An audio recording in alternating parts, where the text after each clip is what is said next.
Dear students, how do you define a reversible process? A thermodynamic process is reversible if the process can be turned back such that both the system and surroundings return to their original states with no other change anywhere else in the universe.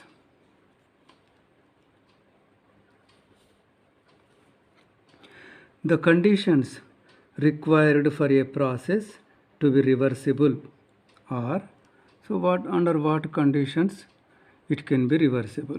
What are the conditions required for a reversible process? Number one, it must be quasi-static.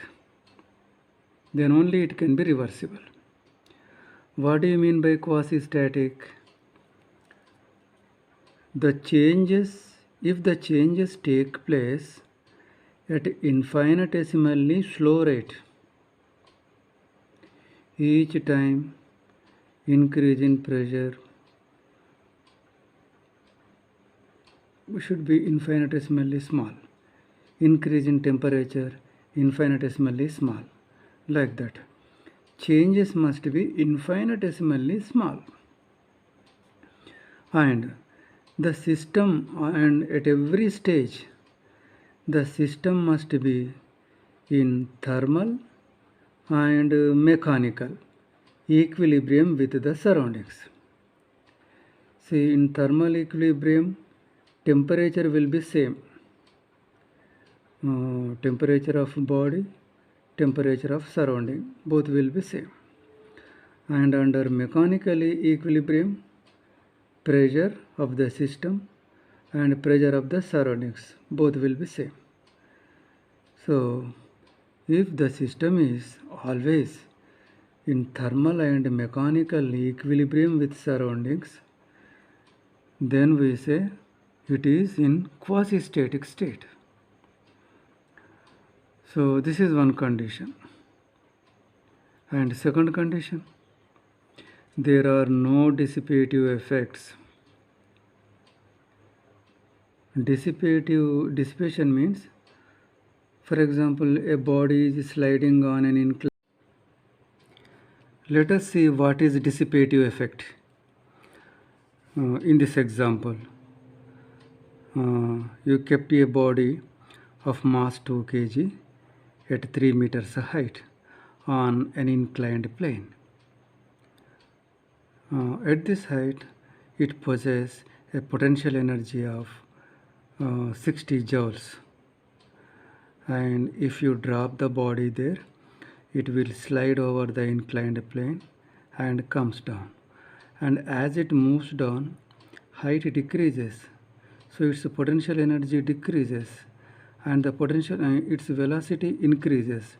That is, its potential energy is converted into kinetic energy. But as it comes down, the entire potential energy is not converted into kinetic energy. By the time it comes down, its kinetic energy is only 58 joules. 2 joules of energy is dissipated in the form of heat to surroundings due to friction between body and inclined plane.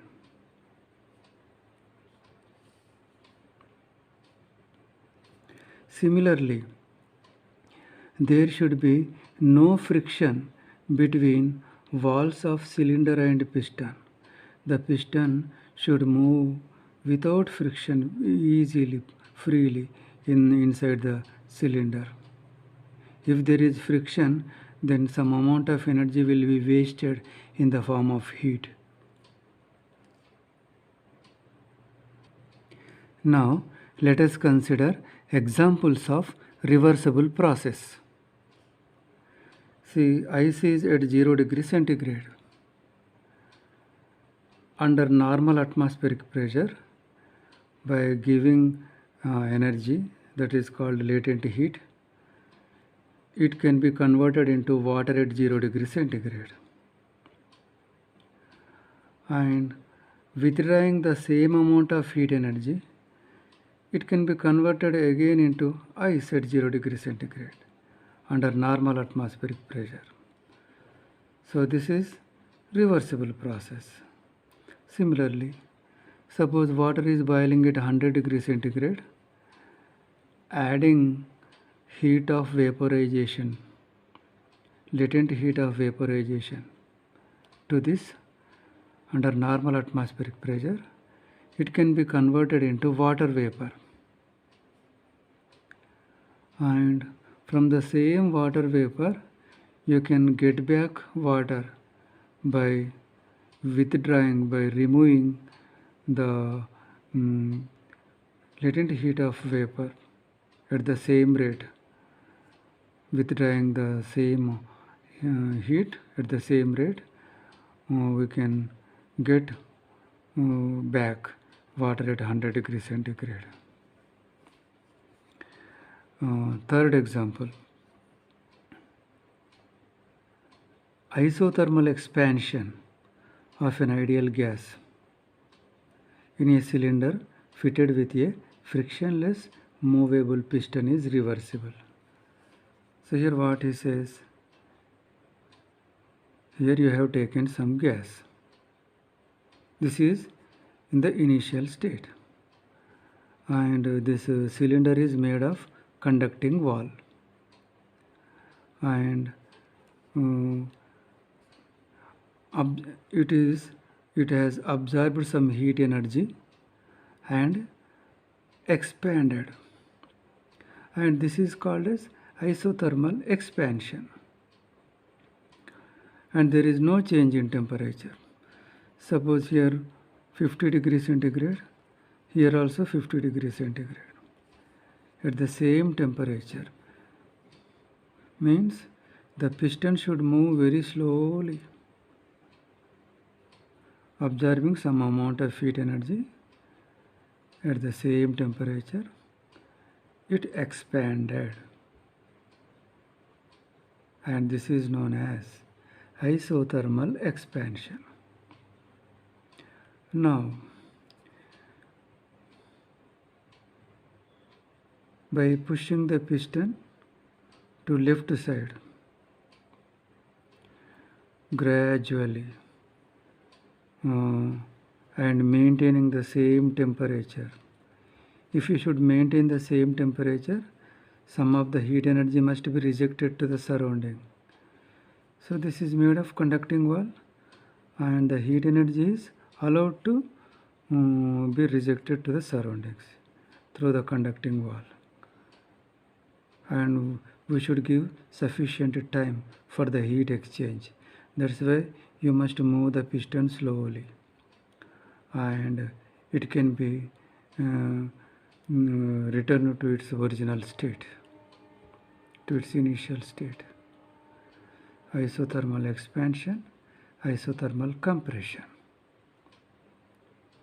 This is reversible process, but this is possible only if there is no friction between piston and cylinder.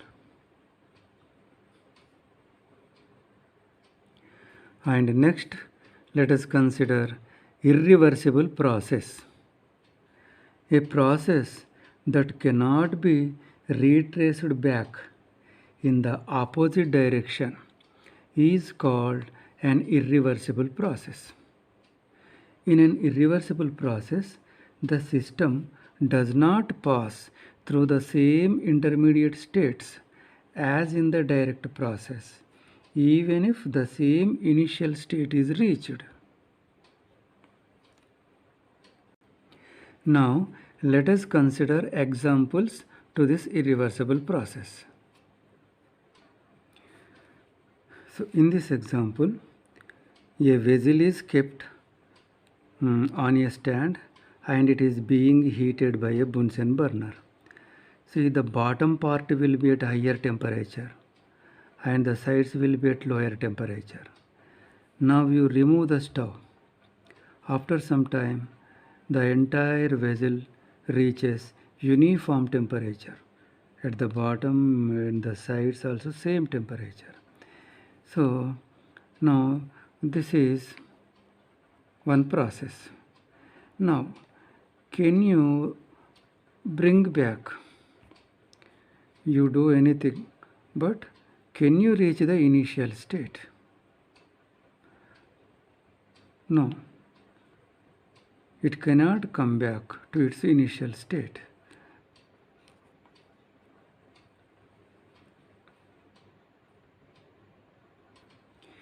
If heat flows from walls to the bottom, then this state can be reached, but that doesn't occur. So that is why it is called as irreversible process. Now second. Next example is free expansion of gas. Previously we considered two chambers are there. In one chamber gas is there. In the next chamber there is no gas, that is vacuum. And here a stopcock will be there. If you open the stopcock, then the gas through this hole enters this chamber also and occupies this also. And this is called as free expansion. So after some time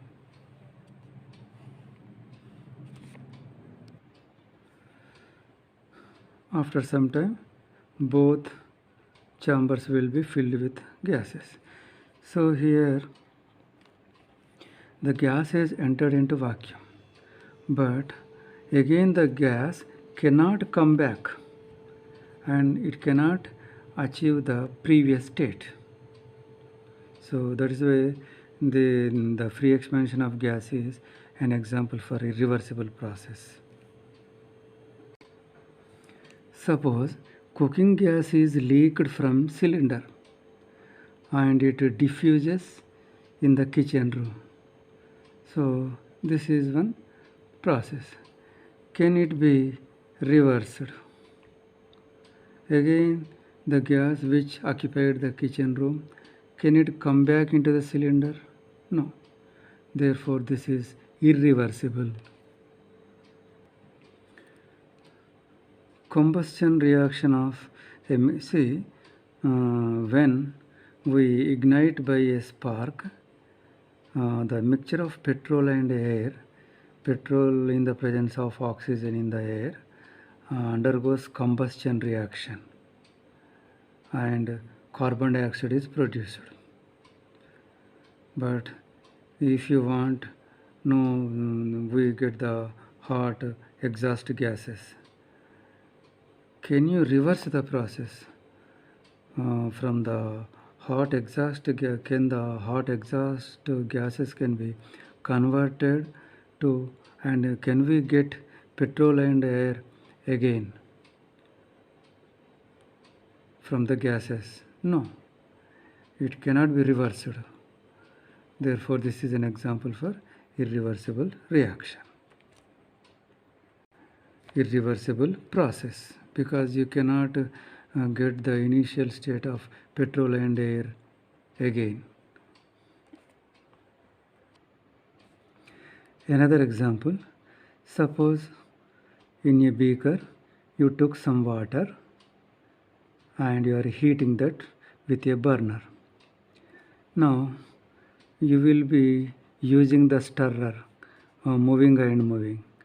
So when you move, some work is done and the work done is converted into heat, but the heat cannot be converted back to the work.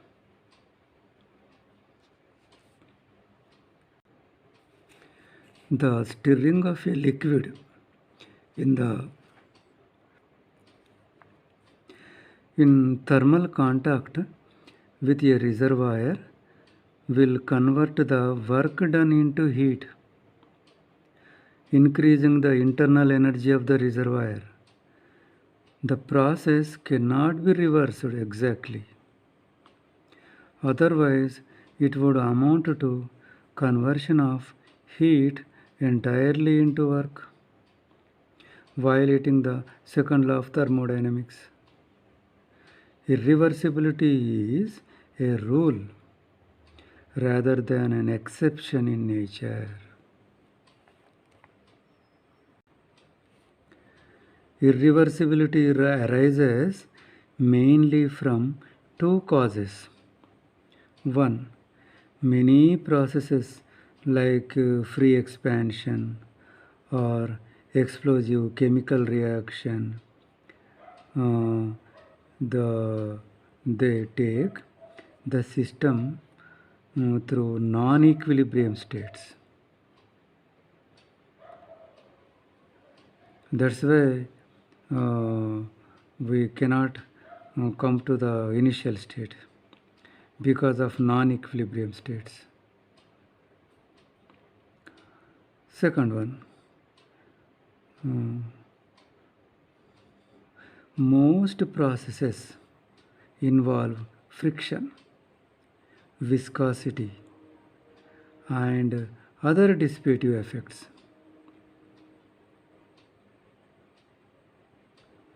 See here, friction arises between two solids. Viscosity is also friction, and that will be between fluids. Using lubricants, dissipative effects can be minimized but not fully eliminated. That's why most processes that we deal with are irreversible.